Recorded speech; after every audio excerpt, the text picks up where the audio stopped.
ጤና ይስጥልን የከበረ ሰላምታችን በመላው ዓለም ሆናችሁ ቃል ስፖርት ዩቲዩብ ቻናላችንን ለምትከታተሉ ውድ አድማጮቻችን ድረስ ብለናል። ከእናንተ ከሆነው ቃል ስፖርት ዩቲዩብ ቻናል ለዚህም ሰዓት መርጠን ያሰናዳላችሁን ስፖርታዊ ጥንቅሮች በቅደም ተከተል እንደ ሁልጊዜው እያደረስናችሁ ቆይታ የምናደርግ ይሆናል። እስከ ፕሮግራማችን ፍጻሜ ዛሬም ቆዩን።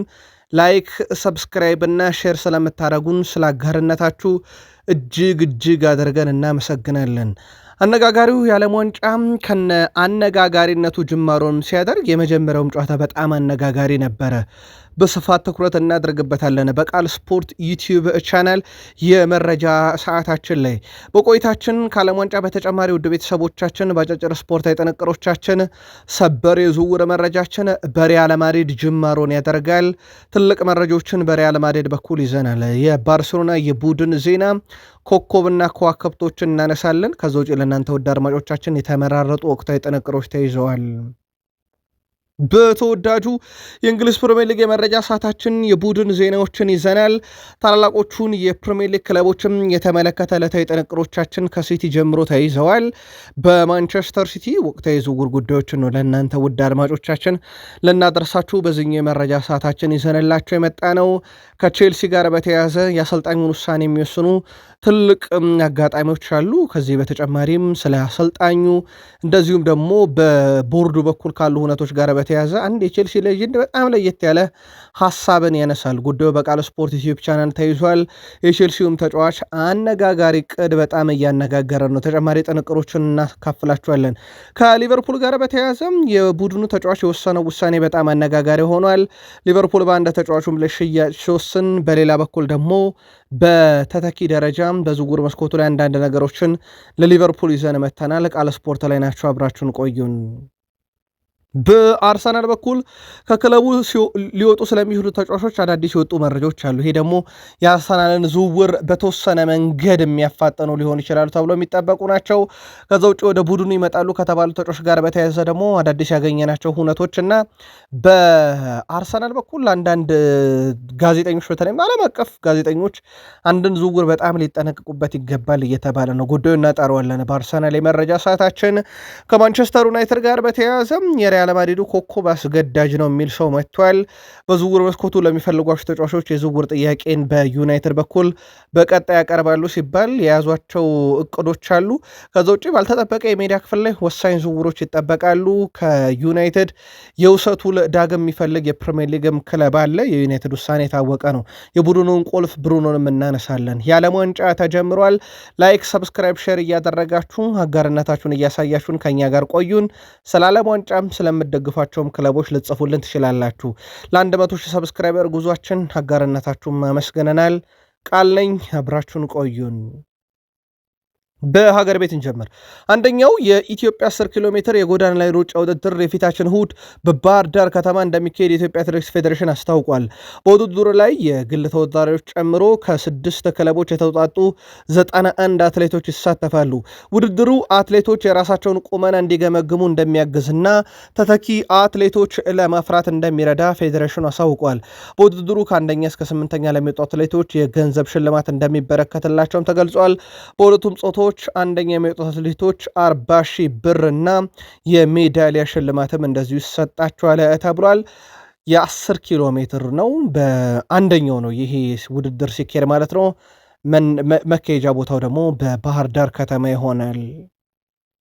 የባህር ማዶ መረጃችንን በጉጉት ሲጠበቅ የነበረው እጅግ በጣም አነጋጋሪው እንዲሁም የጨዋታውም ቀን አነጋጋሪ የነበረውን የዓለም ዋንጫን በማድረስ እንጀምር። የ2026 የዓለም ዋንጫ ውድድር አዘጋጅ ሀገር ሜክሲኮን ባለድል በማድረግ ነው የጀመረው። ከሶስቱ አንዷ ሜክሲኮ ናት አዘጋጅ። ትላንትና ደቡብ አፍሪካን 2-0 በሆነ ውጤት ድል አድርጋለች። የጨዋታው የመክፈቻ ግብ ገና በ9ኛው ደቂቃ ነበር የተገኘው። ኪኖንስ 9ኛው ደቂቃ ላይ ኳስና መረብን አገናኘ። ራውል ሄሜኔስ 67ኛው ደቂቃ ላይ ሁለተኛዋን ግብ ተከልክሎ ሜክሲኮ ጨዋታውን 2-0 አሸንፋለች። ያ ብቻ አይደለም ጨዋታውን ለየት የሚያደርገው ታዲያ ውድ ቤተሰቦቻችን በጨዋታው 3 ቀይ ካርዶችን ተመለከትን። በደቡብ አፍሪካ በኩል 2 ሜክሲኮ 1 አይተዋል። የደቡብ አፍሪካው ሰውል እንዲሁም 50ኛው ደቂቃ ላይ እና ስዋኔ 84ኛው ደቂቃ ላይ ሁለቱን ቀይ ካርዶች ሲመለከቱ በሜክሲኮ በኩል ደግሞ በ92ኛው ደቂቃ ላይ ሞንቴ በቀይ ካርድ ከሜዳ ወጥቷል። የሜክሲኮ ብሔራዊ ቡድን በታሪክ ለመጀመሪያ ጊዜ የዓለም ዋንጫ የመክፈቻ ጨዋታን አሸንፎ ወጥቷል። እዚሁ ምድብ ላይ ሐሙስ ቼክ ሪፐብሊክ ከደቡብ አፍሪካ፣ አርብ ሜክሲኮ ከደቡብ ኮሪያ የምድቡን ሁለተኛ ጨዋታቸውን የሚያከናውን ይሆናል። በጨዋታው 3 ቀይ ካርዶችን ተመለከትን። በዓለም ዋንጫ የመክፈቻ ጨዋታ የተመለከትነው የአንድ ጨዋታ ላይ የተመለከትነው 3 ቀይ ካርዶችን ሲሆን ይሄ ለአራተኛ ጊዜ ነው። በዓለም ዋንጫ ደግሞ እንደ አጠቃላይ በሪከርድ ደረጃ የተያዘው 4 ነው በመክፈቻ ጨዋታ የተመለከትነው። ይሄኛውን ጨዋታ ግን ለየት የሚያደርገው ከዚህ በፊት የነበረው የመጨረሻው የካታር 2022 የዓለም ዋንጫ እንደ አጠቃላይ በሁሉም ጨዋታዎች የተመለከትነው 4 ቀይ ካርድ ነው። የዘንድሮ የዓለም ዋንጫ ገና በመክፈቻው ከመጨረሻው የዓለም ዋንጫ በአንድ ቀይ ካርድ ብቻ ያንሳል ማለት ነው። ስለዚህ ቀጣይ አንድ ቀይ ካርድ የተመለከተ ተጫዋች ካለ ሪከርድ ይሆናል ማለት ነው። ከዚህ በፊት ጣሊያን ከአሜሪካ የመክፈቻ ጨዋታ 3 ቀይ ካርድ፣ ደቡብ አፍሪካ ከሳውዲ አረቢያ 1998 የመክፈቻ ጨዋታ ላይ እንደዚሁ ቀይ ካርዶችን የተመለከትንባቸው ጨዋታዎች ናቸው። ብራዚል ከሃንጋሪም 1954 ላይ 3 ቀይ ካርዶችን ተመልክተን ነበር። ከዛ ውጭ ግን በመክፈቻ ጨዋታ ላይም በርካታ ቀይ ካርዶችን የተመለከትንበት 2006 የዓለም ዋንጫ ፖርቱጋል ከኒውዚላንድ 4 ቀይ ካርዶችን ተመልክተናል። በእርግጥ በዛ ጨዋታ 16 ቢጫ ካርዶች እንደነበሩት አይዘነጋም። ጨዋታውን ከሁስኮር ቁጥራዊ መረጃ ተውሰንበታል እናድረሳችሁ። ጨዋታውን ሜክሲኮ 2-0 በሆነ ውጤት ድል አደረገች። ሜክሲኮ በጣም የተሻለች ነበረች። በጨዋታው ላይ 1.41 ግብ የማስቆጠር ንጻሬ ነበራት። ኦልሞስት ተጨማሪ 1 ግብ አግኝታለች ማለት ነው። ደቡብ አፍሪካ 0.07 ነው። ኦልሞስት ከዚህ ጨዋታ ግብ እንደማታገኝ ቁጥራዊ መረጃዎቹም ያሳያሉ። በሜክሲኮ በኩል 16 ሙከራ፣ ደቡብ አፍሪካ 3፣ ሜክሲኮ 4 ኢላማውን የጠበቀ ደቡብ አፍሪካ 2። ሜክሲኮ 60 በመቶ ኳስ ቁጥጥር፣ ደቡብ አፍሪካ 40 በመቶ ነው። በነገራችን ላይ ደቡብ አፍሪካ ከቅርብ ጊዜ ወዲህ በተለይም የውጭ ሀገር ዜጎች ኢትዮጵያንን ጨምሮ ምን አይነት ነፃ እርምጃ ሲወስዱ እንደነበረ ይታወቃልና በርካቶች ደቡብ አፍሪካ በተቃራኒ የቆሙበት የዓለም ዋንጫ የመክፈቻ ጨዋታ ነበረና በርካቶችም ተቃውሞ ሲያሰሙ የነበሩት ደቡብ አፍሪካ ሌላ ሀገር ዜጎች ላይ ስትወስድ በነበረው ነፃ እርምጃ እንደነበረም ይታወቃል። ከዓለም ዋንጫ የመክፈቻ ጨዋታ ጋር በተያያዘ ራውል ሄሜኔዝ ግብ አስቆጥሮ ነበረ። ስቅ ብሎ ያለቀሰበት ምክንያት ለሀገሩ ግብ ስላስቆጠረ ብቻ አይደለም። ውድ ቤተሰቦቻችን 2020 ላይ ቀዶ ጥገና አስፈልጎት ነበረ። ከዳቪድ ሉዊስ ጋር ተጋይቶ በተለይም የጭንቅላት አጥንት ስብራት አጋጥሞት 2021 ላይ ከተመለሰ በኋላ ረጅም ጊዜ ነበር የፈጀበት። የ2022 የካታር የዓለም ዋንጫ 56 ደቂቃዎችን ብቻ ነበር የተጫወተው። ትላንትና 2026 የዓለም ዋንጫ ግን ለሀገሩ የመጀመሪያውን የዓለም ዋንጫ ግቡን አስቆጥሯል። ያውም በታሪካዊ አዝቴካ ስቴዲየም ላይ ያውም አባቱ በሞተ በጥቂት ጊዜያት ውስጥና በብዙ ስሜት ውስጥ ሆኖ ግብ ያስቆጠረበት ጨዋታ ነበርና ለዛም ነበረ ስቅ ብሎ ሲያለቅስም የነበረው። ከእግር ኳስ ሕይወት አኳያ ሲታይ በገዛ ሀገሩ በዛ ግዙፍ ስቴዲየም ውስጥ 80 ሺህ ደጋፊ ፊት ግብ ማስቆጠሩ በሕይወቱ እጅግ ታላቁ አጋጣሚ እንደሚሆን አያጠራጥርም። ይለሱ እጅግ ድንቅና ታሪካዊ ጊዜም ብሎታል ጋሪ ኔቭል ለራውል ሄሜኔዝ። ራውል ሄሜኔዝ ትላንትና 6 የ1-1 ፍልሚያን ያሸነፈ፣ 5 ኳስ ተቃራኒ ሳጥን ውስጥ የነካ፣ 4 ሙከራ የሞከረ፣ 2 የግብ ዕድል የፈጠረ፣ ከሞከራቸው 4 ሙከራ 2 ኢላማውን ጠብቀውለት 1 ግብ ያስቆጠረ፣ ይህም ለሱ የመጀመሪያው የዓለም ዋንጫ ግብ ሆኖለታል። እንዳልኳችሁ ብዙ ስሜት የሚነኩ ነገር ነበሩት ለራውል ሄሜኔዝ በጨዋታው ላይ። በዛ ላይ ደግሞ ራውል ሄሜኔዝ ከሰሞኑ ከፉልሃም ጋር የነበረውን ውል አጠናቆ ወደ ወረደው ወልቭስ አብሮ እንደወረደና ወልቭስን ለማሳደግ ደግሞ ጥረት እንደሚያደርግ በእርግጥ ቀድሞም የተጫወተበት ቡድን እንደነበረ ይታወቃል። ሞራ በዓለም ዋንጫ ዘንድሮ በእድሜ ትንሹ ተጫዋች ነው። እንደ አጠቃላይ በዓለም ዋንጫ ታሪክ ደግሞ 6ኛው በእድሜ ትንሹ ተጫዋች ነው። በሜክሲኮ እግር ኳስ ታሪክም በእድሜ ትንሹ ተጫዋች ነው። ትላንትና ጨዋታን አድርጓል በ17 ዓመት ከ7 ወሩ። ከዚህ በፊት ዊስዌይድ የተባለ ተጫዋች፣ ሳሙኤል ኤቶ፣ ኦፓሚ፣ ኦሎምቤ፣ ፔሌ የብራዚሉ በእድሜ ትንሾቹ ተጫዋቾች 5 ናቸው። 6ኛው ሰው ትላንትና ሞራ ተገኝቷል ማለት ነው። ከዛ ውጭ በጨዋታው ላይ ኮከብ የነበረው ጁሊያን ኩኒንስ ነው የጨዋታ የመጀመሪያዋን ግብ አስቆጣሪ። በነገራችን ላይ እሱ በሳውዲ ፕሮ ሊግ የ2025/26 የውድድር ዓመት ከፍተኛ ግብ አስቆጣሪ ሆነ። 33 ጎሎችን አስቆጥሯል። ሮናልዶ፣ ኢቫን ቶኒ፣ ዦዋ ፍሌክስ፣ ከሪም ቤንዜማ ባሉበት አንደኛ ሆኖ ያጠናቀቀውና ግብ የማስቆጠር ሱስ ያለበት ተጫዋች ነው። ትናንትና የዓለም ዋንጫን የመክፈቻ ግብ አስቆጥሯል ማለት ይቻለው። የሜክሲኮ ብሔራዊ ቡድን ያደረጋቸውን 8 የዓለም ዋንጫ የመክፈቻ ጨዋታ 6 አሸንፎ 2 አቻ ሲወጣ፣ ደቡብ አፍሪካ በዓለም ዋንጫ ላይ 10 ጨዋታ 4 አሸነፈች፣ 4 አቻ 4 ሽንፈት 4 አቻ 2 ድል አላት። ባፋናዎቹ ትናንትና በሽንፈት ነው ዓለም ዋንጫቸውን የጀመሩት። በዓለም ዋንጫ በነገራችን ላይ በእድሜ ትንሹ አሰልጣኝ አሁን ሁጎ ብሩስ ነበሩ። ነገር ግን ውድ ቤተሰቦቻችን እሳቸው ለሰዓታት ነው ይህንን ሪከርድ የያዙት። ቼክ ሪፐብሊክ አሰልጣኝ የሆኑት ሚሮስላቭ ኩብኬ 74 ዓመት ከ283 ቀን ይህን መረጃ ለእናንተ ስናጠናክር ልክ 11 ሰዓት ሲል በኢትዮጵያን አቆጣጠር ሊነጋጋ ሲል በጀመረው ጨዋታ ላይ ሪከርዱን ወስደውታል። ይህኛው ሪከርድ መልሶ ይሰበራል። እሁድ 78 ዓመቱ የኩራሳው አሰልጣኝ ዲክ አድቮካት በእድሜ ትልቁ አሰልጣኝ ሆነው የዓለም ዋንጫን ሪከርድ ይወስዱታል ማለት ነው። በነገራችን ላይ የዓለም ዋንጫ የሰዓቱን ነገር አጣርተን እናመጣዋለን ብለን ነበረ። የዓለም ዋንጫ በጣም ለኢትዮጵያን ምቹ የሚባለው ምሽት 12 ሰዓት፣ ምሽት 2 ሰዓት፣ ምሽት 3 ሰዓት፣ ምሽት 4 ሰዓት፣ ምሽት 5 ሰዓት ይደረጋሉ። ከዛ ሌሊት 6 ሰዓት፣ ሌሊት 7 ሰዓት፣ ሌሊት 8 ሰዓት፣ ሌሊት 9 ሰዓት፣ ሌሊት 10 ሰዓት፣ ሌሊት 11 ሰዓት፣ ጠዋት ደግሞ በጣም አስቸጋሪ ሰዓት ነው። ያው ወደ ስራና ወደ ትምህርት በሚካሄድበት በእርግጥ ትምህርት ከሰኔ 15 ጀምሮ በኢትዮጵያ ደረጃ እንደሚዘጋ ይታወቃል። ጠዋት 1 ሰዓትና ጠዋት 2 ሰዓት ላይም የዓለም ዋንጫ 104ቱም ጨዋታዎች ይደረጋሉ። መብረቅ ካለ 30 ደቂቃ፣ መብረቁ ከቀጠለ 1 ሰዓትም ሊራዘም ይችላል ማለት ነው። በዓለም ዋንጫ ሽልማቶቹም ይፋ ተደርገዋል። የወርቅ ጫማ ከፍተኛ ግብ አስቆጣሪ፣ የወርቅ ጓንት ምርጡ ግብ ጠባቂ፣ እንደዚሁም ደግሞ ጎልደን ቦልም ተዘጋጅቷል። የወርቅ ኳስ ደግሞ ለምርጡ ተጫዋች። ስለዚህ ሶስቱም ሽልማቶች በትላንትናው ዕለት ፊፋ ይፋ አድርጓቸዋል ወይም ምስላቸውን አጋርተዋል። የዓለም ዋንጫ በይፋ ተጀምሯል። የሰዓቱ ነገር ለኢትዮጵያ ነው አዳጋች እንደሆነ ነገርናችሁ። የትኞቹን ጨዋታ ግን እናንተ ትመለከታላችሁ? ሁሉንም የማየት እድሉ ሳላችሁ ይጻፉልን። የዓለም ዋንጫ ዛሬም ይቀጥላል። ከሶስቱ አዘጋጅ ሀገር አንዷ ካናዳ ምሽት 4 ሰዓት ነው ጨዋታውን ዛሬ የምታደርገው። ካናዳ ከቦስኒያ ሄርዘጎቬና ጋር ጨዋታውን የምታደርግ ይሆናል። ለየት ባለች ስቴዲየም ላይ ጨዋታው ትደረጋለች።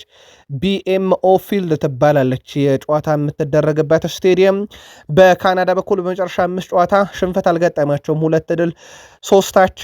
በቦስኒያ ሄርዘጎቬና በኩል ባለፉት የመጨረሻ 5 ጨዋታ 5ቱንም ባቻ ውጤት ነው ያጠናቀቁት። ሁለቱ ክለቦች ዛሬ ፍልሚያቸውን ያደርጋሉ በዓለም ዋንጫ ላይ ማለት ነው። ካናዳ አዘጋጅ ሀገር ናት። በጣም ሰላማዊቷ ሀገር ማለት ይቻላል። በዓለም ዋንጫ ላይ ስለ አሜሪካና ስለ ሜክሲኮ ያልሰማነው ጉድ የለም። በተለይም የዓለም ዋንጫ እንደ አሜሪካ ባለ ሀገር ባይደረግ እስኪባልና የአሜሪካ እግር ኳሱን በተለየ መንገድ እየዘወረችው ነው። እንዴት በዚህን ያክል ደረጃ ፊፋ ፈቀደላት እስኪባል የተተችበት፣ ዣን ኢንፋንቲኖ ለአሜሪካና ለዶናልድ ጄ ትራምፕ የገበሩ እስኪባል የተተቹበት ነው። ለማንኛውም በጣም ሰላማዊቷ ሀገር ካናዳ ዛሬ መጀመሪያ የመክፈቻው ጨዋታዋን ታደርጋለች። ሌላኛዋ የዓለም ዋንጫ አዘጋጅ ሀገር ዩናይትድ ስቴትስ ኦፍ አሜሪካ ከፓራጓይ ጋር በኢትዮጵያን ሰዓት አቆጣጠር ለቅዳሜ አጥቢያ ወይም ሊነጋጋ ሲል ሌሊት 10 ሰዓት የሚጀምር ጨዋታ ነው። ይሄ በኢትዮጵያን ሰዓት አቆጣጠር ለቅዳሜ አጥቢያ ሌሊት 10 ሰዓት ወይም ደግሞ ልክ ሊነጋጋ ሲል የሚጀምር ጨዋታ ነው። ዩናይትድ ስቴትስ ኦፍ አሜሪካ ከፓራጓይ ሶፊያን ስቴዲየም ላይ ጨዋታው ይደረጋል። በዩናይትድ ስቴትስ ኦፍ አሜሪካ በኩል በመጨረሻ 5 ጨዋታ 2 ድል 3 ሽንፈት ገጥሟቸዋል። በፓራጓይ በኩል የመጨረሻ 5 ጨዋታ 3 ድል እንዲሁ በተመሳይ 2 ሽንፈት ገጥሟቸዋል። ሁለቱን ቡድኖች የመጨረሻም ጥቂት ጨዋታዎችን ወይም 10 ጨዋታ ነጥለን ከተመለከትን አሜሪካ 3ቱን አሸንፋለች። አሜሪካ 5ቱን ፓራጓይ 3ቱን ሲያሸናነፉ 2 ጊዜ አቻ ወጥተዋል።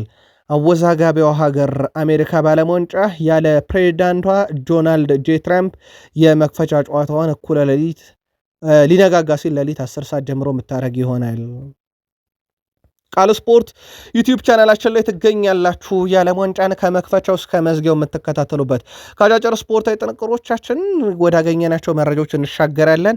ላይክ፣ ሰብስክራይብ፣ ሼር እያረጋችሁን ስለ አጋርነታችሁም እያመሰገን አብራችሁን ቆዩን። ሪያል ማድሪድን እናስቀድም።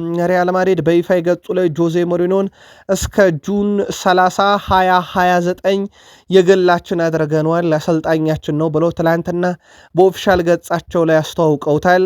እናም ቀጣዩ አሰልጣኝ መሆናቸውን ፍሎሬንቲኖ ፔሬዝ እሳቸውም አጋርተዋል። በእርግጥ የተረጋገጠ ጉዳይ ነበር፣ ኦፊሻል ማድረግ ነበር የቀራቸው።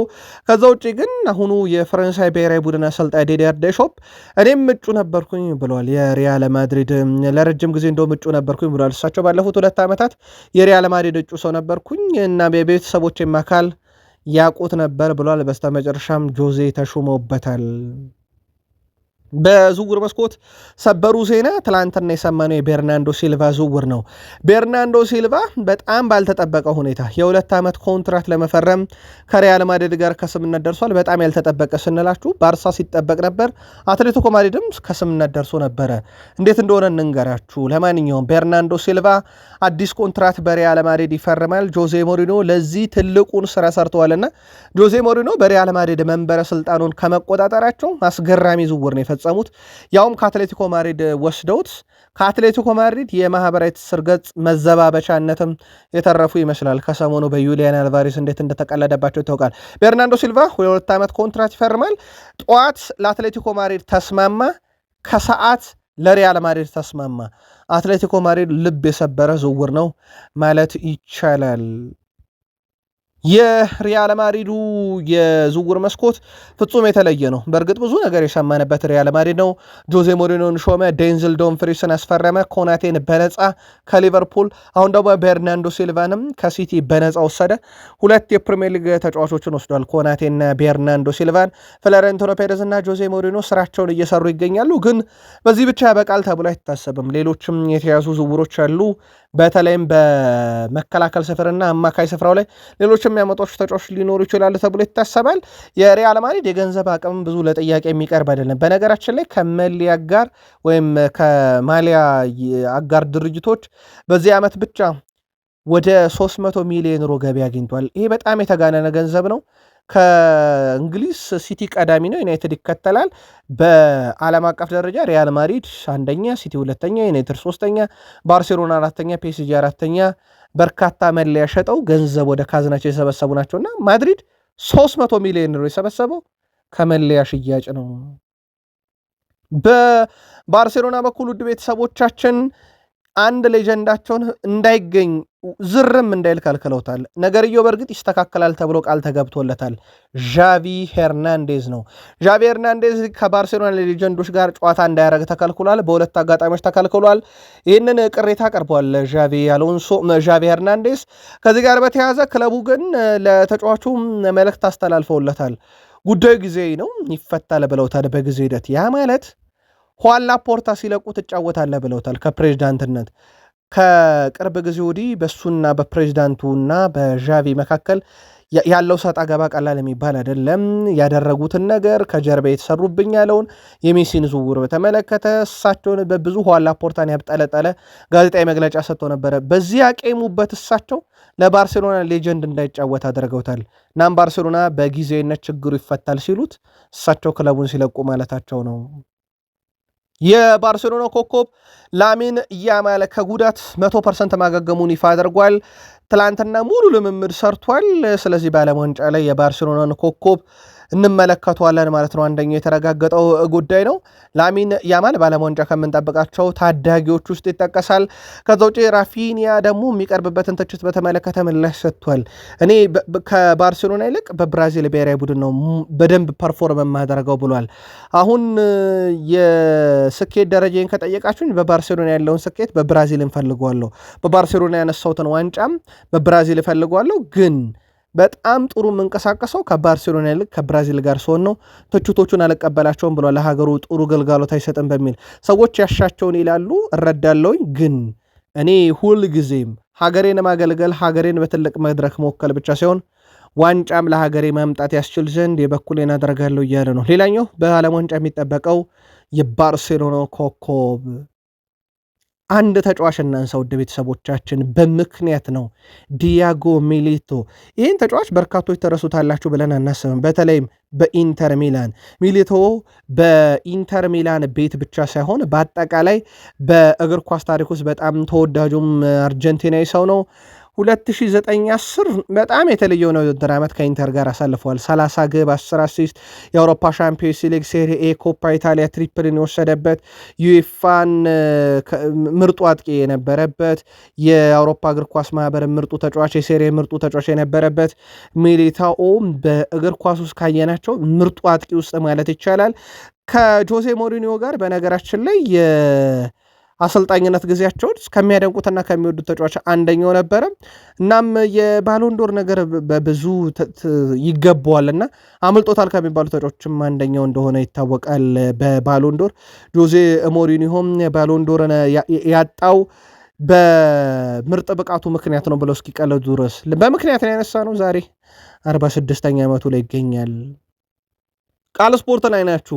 ለእናንተ ውድ አድማጮቻችን መነሻችንን በሀገር ቤት ቀጥሎ በጣም አነጋጋሪውን የዓለም ዋንጫ ቀጥለን የአውሮፓንም ትልቅ ክለቦች የተመለከቱ መረጃዎችን አደርሰን ጊዜው ተወዳጁ የእንግሊዝ ፕሪሚየር ሊግን ወደ ተመለከቱ መረጃዎች የምንሻገርበት ነው። እስከ ፕሮግራማችን ፍጻሜ ቆዩ። ላይክ፣ ሰብስክራይብ፣ ሼር ስለምታደረጉን አመስጋኞች ነን። ለ100,000 ሰብስክራይበር ጉዟችን ስለ አጋርነታችሁ ሳናመሰግን አናልፍም። ቃል ስፖርት ዩቲዩብ ቻናል ከፕሪሚየር ሊግ መረጃ ጋር ይህንን መረጃ ማጋራችሁ ቃል ነኝ። አብራችሁን ቆዩን። የእንግሊዝ ፕሪሚየር ሊግ በርካታ ተጫዋቾችን እንዳዋጣ ይታወቃል። በዓለም ዋንጫ ላይ በነገራችን ላይ ያ ብቻ አይደለም። በዓለም ዋንጫ ላይ ሀገራቸውን በአምበልነት የሚመሩ ወይም በምክትል አምበልነት የሚመሩ ኮከቦችንም ያስመረጠ ነው። በነገራችን ላይ ቴሌማንሰን በቤልጅየም፣ ኤንዶን በጃፓን፣ ቨርጅል ቫንዳይክን በኔዘርላንድ፣ ክሪስ ውድን በኒውዚላንድ፣ ማርቲን ኦዴጋርድን በኖርዌይ፣ አንዲ ሮበርትሰንን በስኮትላንድ፣ ሮድሪን በስፔን፣ ቪክተር ሌንድሎፍን በስዊድን፣ ግራኒት ዣካን በስዊዘርላንድ እናገኛቸዋለን። እናም የዓለም ዋንጫ ላይ በርካታ ሀገራትን በአምበልነት ወይም በምክትል አምበልነት መምራት የሚችሉ ኮከቦችና ከዋክብቶችን የላከው ፕሪሚየር ሊግ ነው። ምናልባት ያው በፕሪሚየር ሊግ ደረጃ ከሁሉም የአውሮፓ ክለቦች በርካታ ተጫዋቾችን ያስመረጠ 100 ሲደመር ተጫዋቾችን ያስመረጠ የመጀመሪያውና ቀዳሚው ሊግ ነው። ከቡንደስሊጋ ይከተለዋል። እንደ አጠቃላይ ፕሪሚየር ሊጉ በርካታ ኮከቦችን ያዋጣበት ነው። ያው አብዛኛው የእግር ኳስ ቤተሰብም ከነኚህ በርከት ያሉ የፕሪሚየር ሊግ ክለቦች ተጫዋቾች በመውጣታቸው ምክንያት የዓለም ዋንጫን በስፋት ይመለከቱታል ተብሎ ይታሰባል። የአርጀንቲና ብሔራዊ ቡድን የቶትናሙን ተጫዋች ጥሪ ያቀርባለታለች። በነገራችን ላይ ማርኮ ሴኔስ ለቶትናም በፈረመ በሰዓታት ውስጥ የአርጀንቲና ብሔራዊ ቡድን የዓለም ዋንጫ ካምፕን ይቀላቀላል። ምክንያቱ ደግሞ ሊዮናርዶ ባሬዲ ትላንትና ጉዳት አስተናግዶ ከዓለም ዋንጫ ውጭ ሆነ። ማርኮ ሴኔስ ባሌሬዲን ተክቶ ወደ ዓለም ዋንጫ አምርቷል። ሴኔስ በዚህ ሳምንት ወደ ቶትናም ያደረገው ዝውውር ካጠናቀቀ በኋላ በጣም ወሳኝ የተባለ ጥሪ ደርሶታልና በጣም ጥሩ የሚባል አጋጣሚ ሆኖለታል። ለቶትናም ሌላ ጥሩ አጋጣሚ ነው። በገንዘብ ደረጃ $11,000 በቀን አለው ማለት ነው ቶትናም ሆትስፐርስ በዚህ ተጫዋች ምክንያቱም ፊፋ ብሔራዊ ቡድን ተጫዋች ላዋጡ ክለቦች በቀን $11,000 ከመሳተፊያው ቀን እስከ መመለሻው ቀን እንደሚከፍል ይታወቃልና ረጅም ርቀት የሄዱላቸው ተጫዋቾቻቸው ትልቅ ገንዘብ ያገኛሉ ማለት ነው። በዝውውር ጉዳይ ላይ በርነማውዞች በርካታ ቁልፍ ተጫዋቾቻቸውና ሰዎቻቸውን ካጡ በኋላ ዳግም ራሳቸውን ወደ ማጠናከር መጥተዋል። አንዴ ራውላንም መጥተዋል። በነገራችን ላይ በርነማውዝ የቦሎኛውን ተከላካይ ጆዋን ሉክሚን የግላቸው ለማድረግ ፍላጎት አላቸው። 27 ዓመት ተጫዋች 28 ሚሊዮን የውል ማፍረሻ ተካቶበታል። በዝውውር መስኮቱ ላይ አንደኛ ከፍተኛ ጥረት ያደረጉበታል እየተባለ ነው። በርነማውዞች በፕሪሚየር ሊግ በጣም አስደናቂውን ቡድን በአንዴ ራውላ ስራይታ እንደነበረ ይታወቃል። ከማንቸስተር ሲቲ ዝውውር ጋር በተያዘ ውድ ቤተሰቦቻችን አሁን ላይ ፊታቸውን ወደ ባርሴሎና ዙሯል። ማንቸስተር ሲቲ ባርሴሎና ተከላካይ አሌሃንድሮ ባልዴን የማስፈረም ፍላጎት አላቸው። 70 ሚሊዮን ዩሮ በላይ ግን ይጠበቅባቸዋል እየተባለ ነው። የዘንድሮ የዝውውር መስኮት ለሁሉም ክለብ ፈተና ሆኗል። ምንም ጥያቄ የለውም። ሀያል በገንዘብ በጡንቻ በገንዘብ አቅማቸው የተደራጁ የሚባል ነገር የለም። በጣም የተጋነነ ገንዘብ እየተጠየቁ ነው ክለቦች። አሁንም ለባልዴም እንዲህ አይነት ለአሌሃንድሮ ባልዴም እንዲህ አይነት ፍላጎት አለ ከባርሴሎና በኩል። ሲቲ በርከት ያሉ ዝውውሮችን በዚህ ክረምት ላይ ይፈጸማል ተብሎ ተይዞ ነበረ። ኤንዞ ተይዞ ነበረ። አሁን ላይ ከዝውውር ወጥተዋል። ኤሊዮት አንደርሰን 2 ጊዜ ዝውውር ጥያቄ ወረቀት ተደርጎባቸዋል። የአንዶ ሜንዲ ፍላጎት ነበራቸውም፣ ግን ማሬስካ ገፍተው ሊሄዱበት አልወደዱም እየተባለ ነው። አሁን ላይ በሲቲ በኩል በጣም ተጨባጭ የተባለው ዝውውር ኤሊዮት አንደርሰን ነው፣ ግን እሱም በሁለት ዝውውር ውድቅ እንደተደረገባቸው፣ ሶስተኛው ዝውውር ምናልባትም ለሳንድሮ ቶናሊ ግን ይሆናል ተብሎ እየጠበቀ ይገኛል። ከቼልሲ ጋር በተያዘ የአሰልጣኙን ውሳኔ አሁንም እየተጠባበቁ ያሉ ተጫዋቾች አሉ። አሌሃንድሮ ጋርናቾ የአሰልጣኙን ውሳኔ እየተጠባበቀ ነው ተብሏል። መዳረሻውን ከመወሰኑ በፊት ተጫዋቹ ፍላጎቱ በቼልሲ መቆየት ነው። በአዲሱ አሰልጣኝ እቅድ ውስጥ ከሌለ ደግሞ በጊዜ የአውሮፓ ትልቅ ክለቦችን መመልከት ይፈልጋል። በተለይም የዝውውር መስኮቱ እንግዲህ ከመግፋቱ በፊት ክለቦች ውስጥ ለመቀላቀል ወይም ክለቦች ሌሎች ተጫዋቾችን ከማስፈረማቸው በፊት እነኛን ክለቦች ለመቀላቀል ይፈልጋልና ከዚህ ጋር በተያያዘ የአሰልጣኙን ውሳኔ እየተጠባበቀ ነው ተብሏል። ከቡድን ዜና ጋር በተያያዘ ኮል ፓልመርን በተመለከተ ጋሪ ኔቨል የቶማስ ቱሄልን ካምፕ ባለመቀላቀሉ ያው በቡድን ውስጥ ያለው ምርጥ ስብስብ ነው፣ ግን ቢካተት መልካም ነበር ብዬ አስባለሁ። ሞርጋን ዋይትን ጨምሮ በርካታ ተጫዋቾች ምን እንደገጠማቸው አውቃለሁ ይላል ጋሪ ኔቭል የኮል ፓልመርንም ሲያነሳ። ከዛ ውጭ ያው ለማንቸስተር ዩናይትድ እንዲጫወት አሁንም ህልሙ እንደሆነ ይናገራል። ጆ ኮለ በበኩሉም በዓለም ዋንጫ ላይ ምርጥ ተጫዋቾች ብቻ ነው የሚጠሩት እና ምርጥ ተጫዋቾች ደግሞ ሲጠሩም ወቅታዊ ብቃታቸው ይወሰናል። ኮል ፓልመር ራሱን በደንብ ማሻሻል ይኖርበታል በቀጣይም ብሏል። ያው በቼልሲ ቤት በአዲሱ አሰልጣኝ ግን በጣም ወሳኝ ተጫዋች ተደርገው ከሚወሰዱ ተጫዋቾች ውስጥ አንደኛው ኮል ፓልመር እንደሆነ ይታወቃል። በዓለም ዋንጫ ለመሄዱን በርካቶች እንደ ብዙ ነገር እያነሱለት ነው። ቢሄድም ላይጫወት ይችል ነበረ። ስለዚህ ራሱን በዚሁ በቼልሲ ማሳደግ፣ ራሱን መለወጥና ከአዲሱ አሰልጣኝ ጋር ጊዜ ቢያሳልፍ የተሻለ ነውና የእሱ በጣም ምርጥ ፒኩ ላይ አይደለም ዘንድሮ። ስለዚህ ቢሄድም አይጫወትም ነበር ሲሉ ምልከታዎቻቸውን አጋርተዋል። ማርሰል ዴሳይል የቀድሞ የቼልሲ ሰው ነው። ኤንዞ ፈርናንዴዝ የቡድን ጨዋታ አቀጣጣይ ፕሌይሜከር አድርጋችሁ መጠቆም አቁሙ ይላል። በፍጹም እሱ ብልህ የሆነ የተከላካይ አማካይ ነው ብሏል። ካይሴዶ ጨዋታን እንዲያነብና እንዲረዳ ለማድረግ ኤንዞ ከጎኑ መኖር በጣም አስፈላጊ ነው። ዣቪ አሎንሶ ለቼልሲ ፍጹም አሰልጣኝ ነው። በጣም ምርጥ ነው።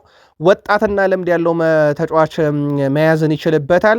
አሎንሶ ብልህ ከሆነና ቀደም ብለን እንደጠቀስነው ቡድኑን ልምድ ባላቸው ተጫዋቾች ካጠናከረው በሚቀጥለው የውድድር ዓመት ጠንካራውን ቼልሲ ያሳየናል ያለው ማርሰል ዴሳይል ኤንዞ ፈርናንዴዝ እና ሞይሰስ ካይሴዶን አንድ ላይ አጣምሮ ከነሱ ፊት ሌላ 10 ቁጥር መጠቀም አለበት። ኤንዞ የተከላካይ አማካይ ሆኖ ነው መጫወት ያለበት እንጂ የአጥቂ አማካይ ሆኖ መጫወት የለበትም ብሏል። ማርሰል ዴሳይል እምነቱን በዚህ መልኩ በአሰልጣኙ ምር ያለውን ገልጿል። በእርግጠኝነት ይሻሻላል በሚል ምናልባት የኤንዞ ፈርናንዴዝ የቼልሲ ቆይታ ግን በዚሁ አጋጣሚ ያልተረጋገጠ እንደሆነ ይታወቃል። ማርሰል ዴሳይል ሌላ ቼልሲ ቤት ዋና ችግር ያለው ባለቤቶቹን ነው። ማርሰል ዴሳይል ዋናው ችግር ቼልሲዎች ምናልባት አሰልጣኝ ኤንዞ ማሬስካን አለመስማታቸው ነው። ልምድ ያላቸው ተጫዋቾች በሲስተም ውስጥ አላካተቱለትም። የፕሪሚየር ሊጉ ጥንካሬ ለመቋቋም 3 ልምድ ያላቸው ተጫዋቾች ያስፈልጉ ነበር። ፕሪሚየር ሊጉ በከፍተኛ ፍጥነት በምትጫወት ጊዜ ሁሉ ጨዋታዎችን ማንበብ እንድትችል መቼ ፍጥነት መቀነስና መቼ መጨመር እንዳለብን እንድትረዳ ልምድ ያስፈልጋል። እናም ቼልሲ ቤት ማሬስካ ልምድ ያላቸው ተጫዋቾች ወደ ቡድኑ እንዲመጡ ጠይቀው ነበረ። ቼልሲዎች ግን ልምድ ያላቸው ተጫዋቾች ከማምጣት ይልቅ ታዳጊዎችን ማምጣት ላይ ትኩረት አድርገው ነበር። ይሄ ቡድኑን ዋጋ አስከፍሎታል ይላል ማርሰል ዴሳይል እና በዚህኛው የዝውውር መስኮት ልምድ ያለው ተጫዋች ላይ ትኩረት ማድረግ አለባቸው ባለቤቶቹ እያለ ይገኛል። በእርግጥ ልምድ ያላቸው ያምጣ የሚባለው ቼልሲ ልምድ ያላቸውም ሊያጣ እንደቀረበ ይታወቃል። ማርኮ ኮሪያ ይጠቀሳል። ወደ አትሌቲኮ ማድሪድ አሊያም ባርሴሎና ሊያመራ ይችላል ተብሎ ይታሰባል። የኤንዞም እንደዛው ሆኖ በነገራችን ላይ ኮሪያ የዓለም ዋንጫን ካሸነፍን የአሰልጣኝ ሉዊስ ዴላ ፎንቴን ምስል እነቀሰዋለሁ ብሏል። በዓለም ዋንጫ ሀገራቸውን በአምበልነት ይመራሉ ከተባሉት ዋታሮ ኤንዶ ይጠቀሳል። የሊቨርፑሉ ተጫዋች ግን አሳዛኝ አጋጣሚ ገጥሞታል። ወደ ቤተሰቦቻችን የሊቨርፑሉ ኮከብ ዋታሮ ኤንዶ በጉዳት ምክንያት ከዓለም ዋንጫ ውጭ ሆነ። እሱም ወዲያውኑ እርምጃ ወሰደው። በነገራችን ላይ ልክ ከዓለም ዋንጫ ውጭ መሆኑን ሲያቅ ከዚህ በኋላ ሀገሬን ወክዬ በየትኛውም ዓለም አቀፍ መድረክ አልወዳደርም ብሎ ከዓለም አቀፍ እግር ኳስ ወይም ከጃፓን ብሔራዊ ቡድን ራሱን ወዲያውን ያገለለው። ቀጥሎ ደግሞ ከሊቨርፑል ይጠብቀዋል ስንብት ተብሎ የሚጠበቅ ተጫዋች ነው። በገዛ ፈቃዱ እንኳን ሊቨርፑል ይለቃል ተብሎ አይታሰብም። ግን ሊቨርፑል በራሱ ሊለቃቸው ይችላል ከተባሉ ተጫዋቾች ውስጥ አንደኛው ሆኗል ዋታሩ ኤንዶ። በተጫዋቹ በኩል ግን በጣም አሳዛኝ አጋጣሚ ነው። በርከት ያሉ የሊቨርፑል ተጫዋቾች ግን በዓለም ዋንጫው ላይ እየተሳተፉ እንደሆነ ይታወቃል። ምናልባት የቃል ስፖርት ዩቲዩብ ቻናል የሊቨርፑል ቤተሰቦች በሊቨርፑል ምክንያት የምትደግፉት ብሔራዊ ቡድን በዓለም ዋንጫ ካለ ግን ምልከታችሁን አጋሩን። ሌላ ከሊቨርፑል ስንብት የሚጠብቀው ተጫዋች ፍሬድሪኮ ኬዛ ነው። ፍሬድሪኮ ኬዛ ከሊቨርፑል ከለቀቀ 17 ሚሊዮን ፓውንድ ለዚህ ዝውውር ሊቨርፑሎች ይፈልጋሉ። መዳረሻው ጣሊያን ይሆናል ተብሎ ይጠበቃል። በሊቨርፑል ቤት ባለፉት 2 ዓመታት ውስጥ የመጫወቻ ደቂቃን ሳያገኝ በበቂ ሁኔታ በስሎት የተሻለ የመጫወቻ ደቂቃ ያገኛል ተብሎ ነበረም፣ ግን አልሆነም። ስለዚህ በዚህ ክረምት ይለቃል ተብሎ ይታሰባል። ሌላው በሊቨርፑል በኩል ኮንትራቱን ያራዘመ ተጫዋች አለ። ፕሪንሴዝ ይባላል። የመጀመሪያ ፕሮፌሽናል ኮንትራቱን ፈርሟል። የ17 ዓመቱ ተጫዋች በክለቡ የረጅም ጊዜ ቀደም ነው ተብሏል። ፕሪንስ በአካዳሚ ውስጥ ያሉ ኮከቦቻቸውንም ማቆየትን እንደ ትልቅ አጋጣሚ እያዩት ነው። ምክንያቱም ሪዮኑ ጉማን ከቼልሲን የነጠቁት በጣም ምርጡን ተጫዋች፣ ቼልሲዎች በጣም የሚቆጩበትን ተጫዋች እና ሊቨርፑሎች የአካዳሚ ፍሬዎቻቸውንም ኮንትራት በማራዘም ሂደት እየጠበቁ ይገኛሉ። ከሊቨርፑል ዝውውር ጋር በተያዘም ፖል ጌውረስት የሊቨርፑል ጸሐፊ ነው። በነገራችን ላይ የራሱ የሊቨርፑል የተቋሙ ማለት ነው። ከኮናቴ ክለቡን መልቀቅ ጋር በተያዘ የግል መልከታውን አጋርቷል። ኮናቴ ክለቡን መልቀቁን በተመለከተ ያው ኮንትራት መፈረም የነበረበት ቀደም ብሎ ነው፣ በጣም የዘገየ ብሎታል። እሱ ላይ የተወሰነውን ውሳኔ ቀጥሎ ያነሳቸው ነጥቦች ደግሞ ኮናቴ አሁን ክለቡን ለቋል፣ በጀርሜ ጃኩዌቴ እና በጆቫኒ ሊዮን ይተካሉ በሚለው ጉዳይ ላይ የግል መልከታውን ሲያጋራ ሁለቱ ሊተኩት ይችላሉ፣ ነገር ግን በጊዜ ሂደት ነው የነሱ መተካት የሚረጋገጠው። በጣም ልምድ ያለው ተጫዋች ያስፈልጋልና አሁን ልምድ ያለው ተከላካይ ላይ ትኩረት ማድረግ አለባቸው እያለ ይገኛል። ከዚህ ጋር በተያያዘ በሊቨርፑል በኩል በክረምት በዚህ የሜዳ ክፍል ላይ ተጫዋች ለማምጣት ከጀርሜ ጃኩዌቴ እና ከጆቫኒ ሊዮን በጣም በተሻለ ሊያመጡ የሚችሉት በጣም ልምድ ያለውን ተከላካይ ከሆነ ብቻ ነው ተብሎ ይጠበቃል። የሊቨርፑል ጋዜጠኞችም ይህን እየተወያዩበት ይገኛሉ በራሳቸው ሚዲያ ላይ። ምናልባት ግን በጀርሜ ጃኩዌቴ እና በጆቫኒ ሊዮንም ግን ሊጀምሩ የሚችሉበት ዓመቱን ሰፊ ዕድል አለ አዲሱ አሰልጣኝ አንዲ ኢራኦላ። በአርሰናል በኩል ዘንድሮ ሽያጭም በዛው ልክ ተጧጡፎ የሚቀጥልበት ዓመት ይሆናል ተብሎ ይጠበቃል። ከዚህ ጋር በተያዘ ውድ ቤተሰቦቻችን በርካታ ተጫዋቾቻቸውን ከክለቡ ሊቀንሱ ይችላሉ የተባሉት አርሰናሎች ወደ ተለያዩ የአውሮፓ ክለቦች ተጫዋቾቻቸውንም ከመላክ በዘለለ በዛው በፕሪሚየር ሊግም እንግዲህ ተጫዋቾችን ሊለቁ ይችላሉ። በእርግጥ ከዚህም በፊት አደርገውታል። እዛው ለፕሪሚየር ሊግ ላይ የሚጫወቱት ለነፉልሃም ተጫዋቾችን ሲሰጡ እናውቃለን። አሁን ደግሞ ቼልሲዎች ኢታን ዋኔርን መመልከት ጀምረዋል። በእርግጥ ከዚህም በፊት ቼልሲዎች ኢታን ዋኔርን ከአርሰናል ለመውሰድ ፍላጎት ነበራቸው።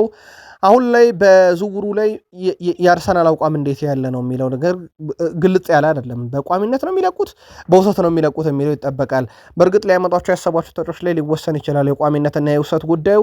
ኢታን ዋኔርን ግን በውሰት ለ6 ወር ሰጥተውት ለማርሴ እንደተመለሰ ይታወቃል። በጣም ትልቅ ተስፋ ተጥሎበት የነበረ ተጫዋች ነው። ሚኬል አርቴታ ግን ከሲስተማቸው ሊዋሃድላቸው አልቻለም። ቼልሲዎች ሁኔታውን በቅርብ ርቀት እየተከታተሉት ይገኛሉ። የዴንማርኩ ክለብ ብሮንቢ የአርሰናሉን ኖርጋርደን እየተከታተለ ይገኛል። አሰልጣኙ በእርግጥ በጣም ከሚያደንቁት ተጫዋች አንዱ መሆኑን ተናግረዋል። በነገራችን ላይ ክርስቲያን ኖርጋርድም ባለፈው ክረምት ለአደጋ ጊዜ የመጣ እንጂ ለረጅም ጊዜ እቅድ እንዳለመጣ እድሜው ይናገር ነበረ። ይሄም ቡድኑ ቶማስ ፓርቴን ሲያጣ አደገኛውን የተቃራኒ ቡድን የጨዋታ እንቅስቃሴ ሊያቆም የሚችል ተጫዋች ፍለጋ ላይ ነበሩና ያኔ ኖርጋርድን በፕሪሚየር ሊግ ልምድ አለው፣ ታክሎቹ፣ ሸርተቴዎቹ፣ የመጨረሻ ውሳኔዎቹ በጣም ጥሩ ናቸው በሚል ለአደገኛው የሜዳ ክፍል ለጊዜያዊ መድኃኒትነት የመጣ ተጫዋች ነበረና ዘንድሮ ያው ይለቃል ተብሎ ይታሰባል። አርሰናል በተጫዋቹ ላይ እምብዛም እምነት የላቸውም። በፕሪሚየር ሊጉ እንግዲህ ሻምፒዮን ከሆነው አርሰናል ይህን ተጫዋች የማግኘት ፍላጎት እንዳላቸው ግን የዴንማርኩ ክለብ አሰልጣኝ ጁሊያን ኦን ሴርጆም ይፋ አድርገዋል። በጣም ምርጡ ተጫዋች ነው። በአርሰናል ኮንትራት አለው። ስለዚህ ስለሌላ ተጫዋች ብዙ መናገር አልፈልግም፣ ግን ምርጥ ተጫዋችም ነው ሲሉት ተደምጠዋል። ከዛ በተጨማሪ ወደ አርሰናል ደግሞ የሚመጡ አሉ። ለአብነት ያክል ማቲያስ ፈርናንዴዝ በዝርዝር ውስጥ ተይዟል። ዩናይትድ፣ ፓሪስ ሰን ዠርሜን በትልቁ የሚጠበቁ ናቸው። አርሰናል ይህንንም በዝርዝር ውስጥ አካተውታል። በአርሰናል በኩል አንዳንድ በተጫዋቾች በኩል ጥናቶች ቢደረጉ በርካቶች ግን ቁጭቶች ያሏቸው በተለይ የአርሰናል ደጋፊዎች የዝውውር መስኮቱ ላይ ክለቡ በስፋት እየተንቀሳቀሰ አለመሆኑ ነው። በእርግጥ በይፋ የዝውውር መስኮቱ አልተከፈተም። ለአርሰናል ብቻ ሳይሆን ለሁሉም ክለቦች እያደረጉ ያሉት ስራዎችን አጠናቀው የዝውውር መስኮቱ ሲከፈት ደግሞ በፊፋ በኩል ዝውውሮቹና በሚመለከተው አካል በኩል ያጸድቁታል። እስካሁን የጸደቀ የየትኛውም ክለብ ዝውውር እንደሌለ ይታወቃል። ግን የሚጸድቀው ከጁን 15 ወይም ከ3 ቀናት በኋላ ነው። የአርሰናል መዘግየት በዚህ ደረጃ እንደ ቅሬታ የተነሳው ሌሎች ክለቦች ተጫዋቾችን እየወሰዱ ነው። ፕላስ የዓለም ዋንጫ ላይ ክለቦች ተጫዋቾች ምርጥ ብቃታቸውን ካሳዩ ዋጋ ያስወድዳሉ የሚል እየቀረበ ነው። ዲማርዚዮም አርሰናል ቤት አንዱ የቀረበው ትችት በጣም ዘግይተዋል የሚል እንደሆነ ይታወቃል። በአርሰናል በኩል ምናልባት ዘግይተዋል የሚለው ካለፉት ጥቂት የዝውውር መስኮቶች እቅዶቻቸው አንጻር አርሰናል የመጨረሻዎቹ 15 ቀናት ላይ በጣም ከፍተኛ እንቅስቃሴዎችን በዝውውር መስኮት ሲያደርጉ ግን እናውቃለን። በዚሁ እናጥራው ብለን ነው። ከአርሰናል ዝውውር ጋር በተያያዘ ሌላ ዲማርዥ ይዞት የወጣው የካላፊዮሪን ጉዳይ ነው። ሪያል ማድሪዶች ቀጥተኛ ድርድር እያደረጉ ነው ከተጫዋቹ ጋር። ተጫዋቹን ካሳመኑ በኋላ ከአርሰናል ጋር ለመደራደር ያግዛቸዋል። በነገራችን ላይ የሪካርዶ ካላፊዮሪን ሙሉ ፍቃድ ወይም ወደዛ መዘወር እፈልጋለሁ የሚለውን ጉዳይ ይፋ አላደረገም። ጣሊያን በዓለም ዋንጫ የለችም። ስለዚህ ቢዚ ሆኖ ነው ተብሎ አይታስብም። ድርድሩ ግን በጣም ሰፊ ነው እየተባለ ነው። ከዚህ ጋር በተያያዘ የሪካርዶ ካላፊዮሪ ውሳኔ ወደ ሪያል ማድሪድ ማቅናት ከሆነ ብቻ አርሰናል ትልቅ ገንዘብ ይቀበላሉ እንጂ አርሰናሎችን በቀጥታ እሱን የመሸጥ ፍላጎት ላይ እስካሁን ገፍተው አልሄዱበትም፣ ወይም ለገበያ ያቀረቡት ተጫዋች አይደለም። በነገራችን ላይ በቃል ስፖርት ዩቲዩብ ቻናል በሀሳብ መስጫ ሳጥናችን ላይም ከአርሰናል ደጋፊዎች ስለመጣ ነው ካላፊዮሪን መሸጥ የአርሰናል እቅድ ሳይሆን የሪያል ማድሪድ እና የጆዜ ሞሪኒዮ ፍላጎት ነው። ካላፊዮሪ ከተስማማ አርሰናል ደግሞ ጠቀም ያለ ገንዘብ ሲያገኝ ተጫዋቹን ይለቀዋል የሚለው ትልቁ ጉዳይ ነው። ማንቸስተር ዩናይትድ በዝውውር መስኮቱ ላይ አማካይ ይፈልጋል፣ በተለይም ካዜሜሮን ስላጣ ማለት ነው። ከዚህ ጋር በተያያዘ ውድ ቤተሰቦቻችን የበርካታ የዩናይትድ ሌጀንዶች ማን ይምጣ በቦታው ላይ እና ማን ወደ ካዜሜሮ ተተኪ ቦታ መጥቶ ይሳካለታል በሚለው ጉዳይ ላይ የግል ምልከቶቻቸውን እያጋሩ ነው። የቀድሞ ተጫዋች ሉዊስ ሳሃ በማንቸስተር ዩናይትድ ዝርዝር ውስጥ መካተት አለበት ብዬ የማስበው የሪያል ማድሪዱን ፍሬድሪኮ ቫልቬርዴ ነው ብሏል። ፍሬድሪኮ ቫልቬርዴ ሁሉም ነገር ያለው እና ለአንድ ቡድን በጣም አስፈላጊ ነው። ያ ብቻ አይደለም፣ ለፕሪሚየር ሊግ መጫወት የሚችል አይነት ፕሮፋይል ያለው ዩናይትድ ለፕሪሚየር ሊግ ዋንጫ መፎካከር ከፈለገ ካዝናውንም ሰብሮ ባንክም ሰብሮ ቢሆን ማስፈረም ያለበት እያለ ነው። ወይም በሌላ አማርኛ ትልቅ ገንዘብ ወጪ አውጥቶም ቢሆን መፈረም ያለበት ፍሬድሪኮ ቫልቬርዴ ነው ይላል። ፍሬድሪኮ ቫልቬርዴ እና ቹዋሜኒ በሪያል ማድሪድ ቅልጥ ያለ ጸብ ውስጥ ገብቶ በድብድብ ከተጠናቀቀ በኋላ ነገሩ በርዷል። አሁን ለመልቀቅ ምክንያት ላይሆን ይችላል ያ ነገር የጆዜ ሞሪኖ ፍላጎት ላይ ግን የተመሰረተ ይሆናል። ፍሬድሪኮ ቫልቬርዴ ግን ለዩናይትድ በጣም ወሳኝ ነው እያለ ነው ሉዊስ ሳሃ። ዩናይትድ ከ80 ሚሊዮን ፓውንድ በላይ የተጠየቁት በማቴስ ፈርናንዴዝ ዝውውር ላይ ነው። ይህን ተጫዋች ለማምጣት የብሩኖ ፈርናንዴዝ ሚና ቀላል አይደለም። የ21 ዓመቱ ተጫዋች ወደ ማንቸስተር ዩናይትድ በካሪክ ስር ይመጣ ዘንድ ቅድሚያው ተወስዶ እየተሰራበት ነው። ግን አለግባባ ያሉት ከዌስትሃም ዩናይትድ እንጂ ከተጫዋቹ አይደለም። በቀጣይ ውድድር ዓመት የሻምፒዮንስ ሊግ ተሳትፎ ያለበት ማንቸስተር ዩናይትድ ራሱን ለማጠናከር በሚያደርገው ሂደት ላይ እስከ 65 ሚሊዮን ፓውንድ ለማቴስ ፈርናንዴዝ የመክፈል አጠቃላይ ሂሳቡ ማለት የመክፈል እቅድ ያለው ዌስትሃም ዩናይትድ 80 ሚሊዮን ፓውንድ በላይ ጠይቆበታል። በሁለቱ አካላት መካከል ምናልባት ዩናይትድ ይፋ ያቀርበዋል ያለውን ጥያቄ ሲያቀርብ ይሳካ የሆነው የሚለውን ደግሞ ተከታተለን በቃል ስፖርት ዩቲዩብ ቻናል እናመጣዋለን። ዩናይትድ ከኒካስል ዩናይትድ ጋር ከአሰልጣኙ ጋር ጸብ ውስጥ የወደቀውን ሉዊስ ሃለንና በፉልሃም ቤት በጣም አስደናቂውን አንቶኒ ሮቢንሰንን በአማራጭ ይዞ በግራ ተመላላሽ ቦታ ላይ ተጫዋች ለማምጣት እየሰራ እንደሆነ ይታወቃል። ሉዊስ ሆል ከኤዲያው ጋር ቅልጥ ያለ ጸብ ውስጥ ናቸው ያሉት። በነገራችን ላይ ያ ለዩናይትድ ጥሩ አጋጣሚ ሊሆን ይችላል። ተጫዋቹ በእንግሊዝ ብሔራዊ ቡድን አልተካተተም። ለዚህም እንደ ምክንያት የሚያነሳቸው ከአሰልጣኙ ጋር ያለውን የጨዋታ እቅድና እንደዚሁም ደግሞ የእሱን የመጫወቻ ጊዜ በተመለከተ ነው። በሚቀጥለው ውድድር ዓመት ማንቸስተር ዩናይትድ የአውሮፓ ሻምፒዮንስ ሊግ ተሳታፊ ነው። ለዩናይትድ የመጫወትን እድል ደግሞ እንዲያልፈው አይፈልግም እየተባለ ነው። ዩናይትድ ግን በገንዘብ ከኒካስል ዩናይትድ ጋር ካልተስማማ የአንቶኒ ሮቢንሰንን ጉዳይ ይመለከተዋል በፉልሃም ቤት። በእርግጥ አምና በበርካታ ክለቦች ስሙ ሲነሳ የነበረ ተጫዋች ነው አንቶኒ ሮቢንሰን። አሁን ደግሞ በዩናይትድ ቤት ተገኝቷል። ምክንያቱ ግልጽ ነው። ፓትሪክ ዶርጉ አጥቂ ስለሆነ እንደሆነ ይታወቃል። ዩናይትድ ብዙ የተከላካይ ክፍሉ ይሄ ዝውውር ላይ ይሳተፋል ተብሎ አልተጠበቀም። በቃል ስፖርት ዩቲዩብ ቻናልም ጥያቄ ያቀርበን ነበረ። ማርቲኔዝ ምርጡ ተከላካይ ነው፣ ጉዳቱስ? የማቲያስ ዴላይት ልምድ በጣም አስፈላጊ ነው ለዩናይትድ፣ ጉዳቱስ? ሃሪ ማጓየር ከቅርብ ጊዜ ወዲህ ተሻሽሏል፣ እድሜ መግፋት፣ ዩናይትድ ተከላካይ ያስፈልገውም ወይ ብለን ጠይቀን ነበረና ለዩናይትድ በጣም አንገብጋቢ የማይመስል ግን በጣም ወሳኝ የሜዳ ክፍልም ነው ተጫዋች ሊያስፈርሙበት ይችላሉ የተባለው። ማንቸስተር ዩናይትድ ምናልባትም ባልታሰበ ሁኔታ በዚህ ክረምት የመሃል ተከላካይ ሊያመጣ ይችላል ተብሎ ይታሰባል። በማንቸስተር ዩናይትድ በኩል ከሰሞኑ አርጀንቲና የመሃል ተከላካይ ክርስቲያኖ ሮሜሮ ስሙ ተያይዟል።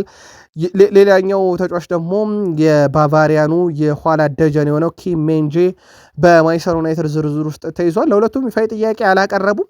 በዝርዝራቸው ውስጥ አካተው ስለ ሁለቱ ግን መረጃዎችን እያሰባሰቡ ነው። ያሰባሰቧቸው መረጃዎች ገፍተው እንዲሄዱ በር ከከፈተላቸው ዩናይትዶች ሁለቱ ዝውውር ላይ ጠንካራ ስራዎችን ይሰራሉም ተብሎ ይጠበቃል። በዩናይትድ በኩል ማርከስ ራሽፈርድ በባርሴሎና እንደማይፈርም ታውቋል። ወይም በዛ ገንዘብ አንፈርም አናስፈርመውም 30 ሚሊዮን ዩሮ አንከፍልም አሏቸው ለዩናይትድ። በነገራችን ላይ 3 ቀን ብቻ ነው የቀረው ያ በዩናይትድ እና በባርሴሎና መካከል የተፈረመው ውል ሊጠናቀቅ በ3 ቀን ውስጥ ባርሴሎና መመለስ ይችላል። 14 ጎሎችን በአጠቃላይ በባርሴሎና በዚህ ውድድር ዓመት ላሊጋን፣ ሱፐር ካፕን፣ ሻምፒዮንስ ሊግን ጨምሮ አስቆጥሯል። የውሰት ውሉን ቋሚ ያላደረገም ብሎ ባርሴሎና ሲመልሰው፣ ሌሎች ክለቦች ግን እየተመለከቱት ነው። በነገራችን ላይ ስሙ ከባየር ሙኒክ ጋር እየተያዘ ነው። ከሌሎችም የአውሮፓ ክለቦች ጋር እየተያዘ ነው። ቼልሲ ሳንቾን ከዩናይትድ በውሰት ወስዶ አጫውቷል። አሌሃንድሮ ጋርናቾን ገዝቶ አጫውቷል። አሁን ደግሞ ከማንቸስተር ዩናይትድ ራሽፈርድን የመውሰድ እቅድ አለው። በዛ ቦታ ላይ ጋርናቾም እንደዚሁም ደግሞ ጄምስ ባዮን ጊተንስም ክለቡ ይለቃሉ ተብሎ ስለሚጠበቅ ይህንን ተጫዋችም ከዩናይትድ ግን በውሰት ነው የሚፈልጉት። ዝውውሩ እንደማይሳካ እንዲታወቅ ወይም እንዲጠረጠር ያደረገው ዩናይትድ ከዚህ በኋላ ራሽፈርድን በውሰት አይለቅም። ቢለቅ ኖሮ ተጫዋቹ ለመጫወት ለሚመኘው ባርሴሎና ይለቀው ነበር ተብሎ ይጠበቃል። ፖርቱጋል የማንቸስተር ዩናይትድ አማካይ ብሩኖ ቦርጌሽ ሚጌል ፈርናንዴዝ ጅማሮን ባደረገ የ2026 የዓለም ዋንጫ በትልቁ ከሚጠበቁ ተጫዋቾች ውስጥ አንደኛው ነው። አማካዩ ይሄኛው የዓለም ዋንጫ ሀገሩ ፖርቱጋል ብሔራዊ ቡድን በመወከል ግልጋሎት የሚሰጥበት 3ኛው መድረክም ነው። ተጫዋቹ ከዚህ ቀደም በ2018 የዓለም ዋንጫ በ2022 የዓለም ዋንጫ ሀገሩን እንግዲህ መወከል ችሎ ነበረ። ዘንድሮ ግን በብዙ መንገድ ይጠበቃል። ተጫዋቹ በዩናይትድ በብዙ መነቃቃት ውስጥ ሆኖ ዩናይትድን አሁን ላለበት ደረጃ መገኘት ምክንያት ነው ተብሎ 21 አሲስቶችን በእንግሊዝ ፕሪሚየር ሊግ ታሪክ ያደረገ ከፍተኛው ተጫዋች ሆኖ ወደ ዓለም ዋንጫ ያቀናበት ነውና ትላንትና በቃል ስፖርት ዩቲዩብ ቻናል በሀሳብ መስጫ ሳጥናችን ላይ በዩናይትድ የመረጃ ሰዓታችን በዩናይትድ ምክንያት የምትደግፉት ክለብ ስንል በርካቶች ፖርቱጋልን ምክንያታችንም ብሩኖን እያሉን ነበረ። ብሩኖ ከሀገሩ ጋር በዓለም ዋንጫ በጣም በትልቁ የሚጠበቁ ተጫዋቾች ውስጥ አንደኛው ነው። የዓለም ዋንጫን ከመክፈቻው እስከ መዝጊያው በቃል ስፖርት ዩቲዩብ ቻናል የአሁኑ ጥንቅራችን ይሄን ይመስላል። ላይክ ሳታደርጉን እንዳትወጡ፣ ሀሳብ አስተያየት አጋሩን። ለአጋርነታችሁ ለድጋፋችሁ ሁላችሁንም አመስገንን። የአሁኑን ጥንቅር እዚህ ጋር በቃን።